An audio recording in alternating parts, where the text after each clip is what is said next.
creating that bracket.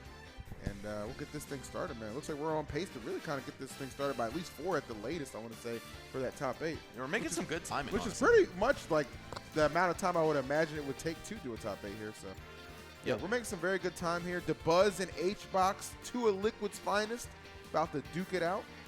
Yeah, we just saw LG versus LG. Now we're going to get Liquid versus Liquid, baby.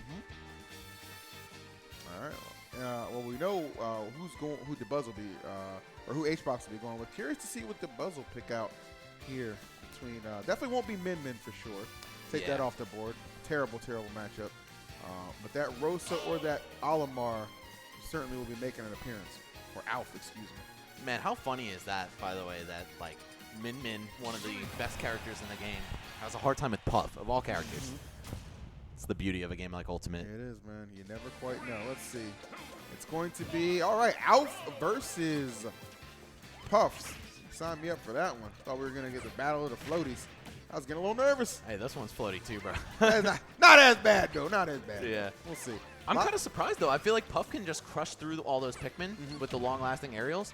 But maybe Dabuz knows something we don't. I mean, obviously he does. Dude is a beast. We're some washed-ass old men sitting on the commentary couch. That's fair. Making it do what it do. Getting the best seat in the house, though, Max. We always got the best seat in the house. That's true, tell people. That's one thing I can never take away from us. Yes, sir. All right. Let's see if we can take away some of these purples from Dabuz. He's got them in spades right now. Just chucking them, and that is dangerous. And maybe seeing exactly why he selected to go with Alf. I mean, you could just accumulate so much damage. And a multitude of ways to get the KO too, considering that lightweight of Puff. Like you can, it doesn't matter if it's by a smash attack or by a grab. There's so many different ways to take advantage of Puff's lightness, and that's going to be a huge hit and actually going to result in a death. Wow. I was basically an SD, man. He had all that time on the parry to recognize, like, yo, this isn't going to work, but still choosing to go for the rest. All right, Hungrybox in a real bad spot here. He's in need of a major comeback, bro. Life's a little different when it's not a Wi-Fi tournament, man. I'm sorry. It gets tough in these streets, my boy, but it's all good. It's only game number 1. Doesn't have to define the whole set. Oh, and that back air. Might help shape it. So strong. Dang. Oh. Now, I think Hbox's edge over most of the players in this bracket is going to be inexperience. Not just with Puff, but with his own play style. Because he definitely plays, like, different than most Ultimate players. Hear you. In usually a pretty good way, I'd say. Like, an unconventional style can really get you far. But being that these guys are both on Liquid, I'd imagine they've had quite a few warm-up sessions together. You know, they do team meets and stuff like that, content shoots, whatever. I'm sure they've actually gotten their fair share of games in. So Dabuz is not only keyed into how to fight Puff, but kind of what Hbox is looking to do. Yeah, I mean, Dabuz just went in there with a simple game plan, like I'm just going to overwhelm you with this Pikmin pressure, and sure enough, it was successful. So that's really what that kind of came down to. So really tough match for Hbox to take in the opener, but Dabuz, he's looking to have this first seed all the way locked up, no questions asked, undisputed, not trying to give any games away, leave nothing to chance. And, right, I believe if he wins here, and if Tweek beats Light, they might all be tied at 3-1. Am I tripping? I don't know, man. Again, it's so hard to keep track of this when you're live trying to entertain the people, talking a million words a minute, but there's a lot going on. We'll let the statisticians handle that later. So that we will. For now, it's all about these two on Final Destination. Wow, Hungrybox being the one that picked this is kind of weird, right? I think that the zoning-based character would naturally excel here.